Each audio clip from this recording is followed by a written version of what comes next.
格莱伊女士您好，台海关系呢近年来不断紧张升级，尤其是在美国众议院议长佩洛西8月初访台之后，许多观察人士都密切关注台海是否有发生冲突的迹象。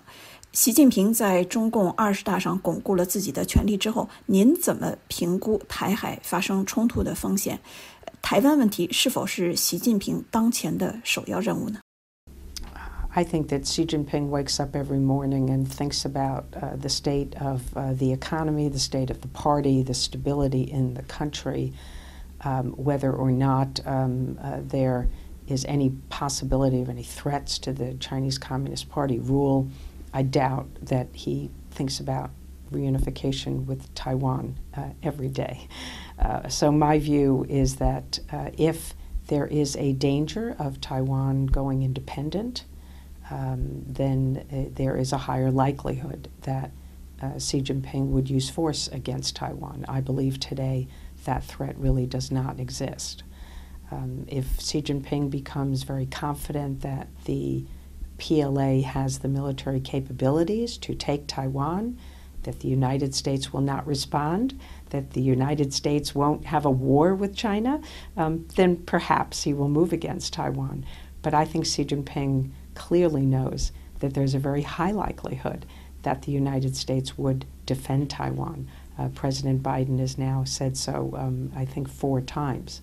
So Xi Jinping has to think about the costs and potential benefits. And I believe that he continues to see the costs of using force against Taiwan as very high. He also has a large toolkit of things that he can do, measures he can take against Taiwan. And we saw that after Nancy Pelosi's visit, where there was a great deal of military pressure on Taiwan. There's also been diplomatic coercion against Taiwan in the form of stealing Taiwan's diplomatic allies and barring Taiwan from participating in the international community.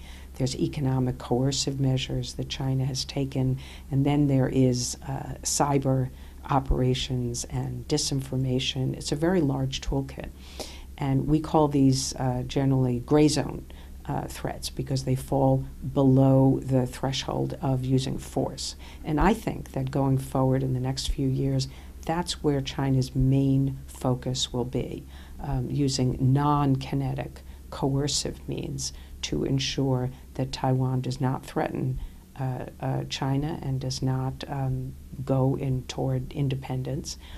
And I think that China will focus also on the United States and try to get the U.S.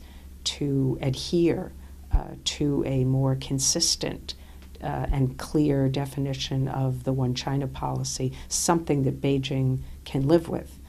Because today I think the Chinese have lost a great deal of confidence in the U.S. One China policy, and that is feeding some of, I think, the instability around this issue.